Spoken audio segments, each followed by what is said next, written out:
कभी ना होगी बंद अजान, कभी ना होगी बंद अजान। हेलो, मैं दानिश। वीडियो की शुरुआत में आप 2 क्लिप्स देख चुके हो। आप कंप्लीट वीडियो को ज़रूर देखिएगा।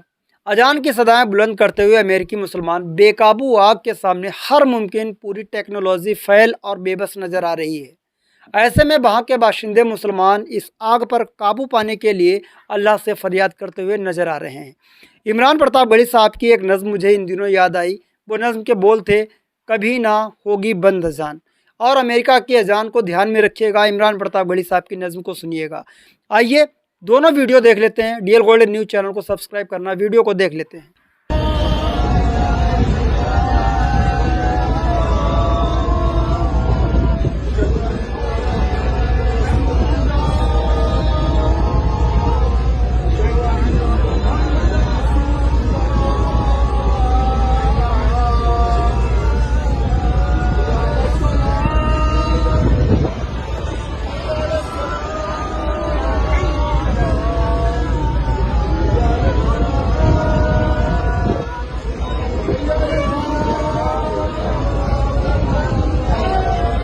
आइए, आप अजान का वीडियो देख चुके हो।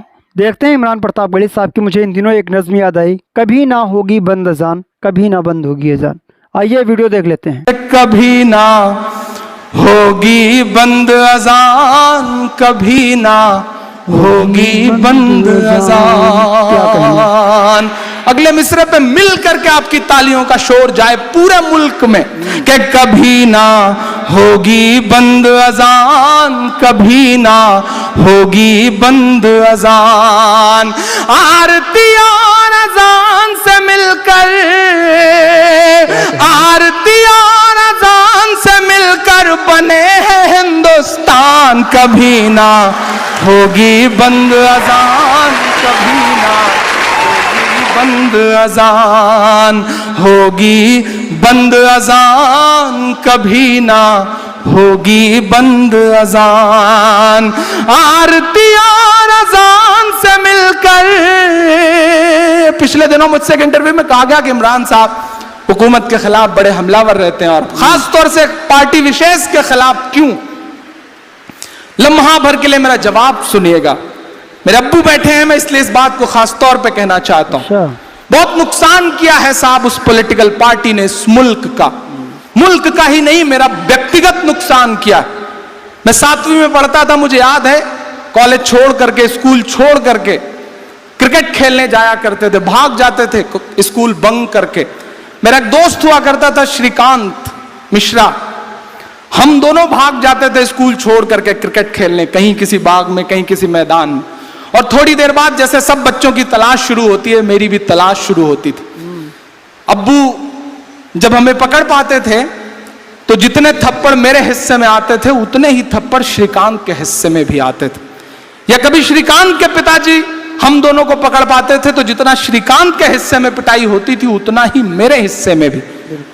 लेकिन कक्षा 7 से और आज के हालात में बदलाव यह हुआ है कि आज मेरे अब्बू अगर एक थप्पड़ श्रीकांत को मार दें या श्रीकांत के पिताजी एक थप्पड़ मुझे मार दें तो वो थप्पड़ कब हिंदू मुसलमान में बदल जाएगा आप इस बात का गुमान भी नहीं लगा सकते। ये नुकसान किया है उस पॉलिटिकल पार्टी ने, उस विचारधारा ने इस मुल्क का। इसलिए मैं बोलता हूं कि आरती और अजान से मिलकर, आरती और अजान से मिलकर बने हैं हिंदुस्तान। कभी ना होगी बंद अजान, कभी ना होगी बंद अजान। के लम्हे भर की अजान लगे है तुझको गुंडागर्दी। बहुत अच्छा। मैं नाम नहीं लूंगा, नहीं आप जान जाएंगे कि मैं सोनू निगम की बात कर रहा हूं। मैं पढ़ता हूं साहब, जिस शख्स के गाने गा गा करके उस शख्स ने अपना कैरियर बनाया, वो ये भूल गया कि वो मोहम्मद रफी साहब खाने काबा में अजान देने की ख्वाहिश लिए हुए दुनिया से चले गए। उसे नहीं पता शायद ये एहसास, ये बात, वरना उसके पीछे हो सकता है कोई ताकत हो जो उससे ये बुलवा रही। मैं पढ़ता हूं साहब कि लम्हे भर की अजान लगे है तुझको गुंडागर्दी, हमने तेरे गाने घंटों झेले हैं बेदर्दी, हमने तेरे गाने घंटों झेले हैं बेदर्दी, के लम्हे भर की अज़ान लगे हैं तुझको गुंडागर्दी। हमने तेरे गाने घंटों झेले हैं बेदर्दी। गायक बाबू, गायक बाबू बेहद नालायक है तेरा बयान, कभी ना होगी बंद अजान, कभी ना होगी बंद अजान। आखिरी बंद पढ़ता हूं साहब। मेरा ईमान, मेरा यकीन, मेरा दिल धड़कते हुए जो कहता है उसे महज 2 मिसरों में ढालता हूं। अच्छा। कि जिस दिन इस दुनिया में अज़ां की सदा नहीं आएगी। आपके भी ईमान में हरारत पैदा हो तो बताइएगा मुझे कि जिस दिन इस दुनिया में अज़ां की सदा नहीं आएगी, जिस दिन इस दुनिया में अज़ां की सदा नहीं आएगी, रात ही रह जाएगी उस दिन सुबह नहीं आएगी। क्या कहने भाई कि जिस दिन इस दुनिया में अज़ां की सदा नहीं आएगी, रात ही रह जाएगी उस दिन सुबह नहीं आएगी। अल्लाह तुझे हिदायत दे दे, अल्लाह तुझे हिदायत दे दे, ले आए ईमान, कभी ना होगी बंद अज़ान, कभी ना होगी बंद, कभी ना होगी बंद अजान, कभी ना होगी बंद अजान। मुझे इमरान प्रतापगढ़ी साहब की नज़्म मुझे इसलिए याद आई क्योंकि अमेरिका में जिस तरीके से आग ने तबाही मचा रखी है, हर तरफ आग ही आग है, तब उस आग के ऊपर जब सारी दुनिया की टेक्नोलॉजी फैल होती हुई नज़र आई, तब मुसलमानों ने अल्लाह से दुआ करते हुए अजान कही।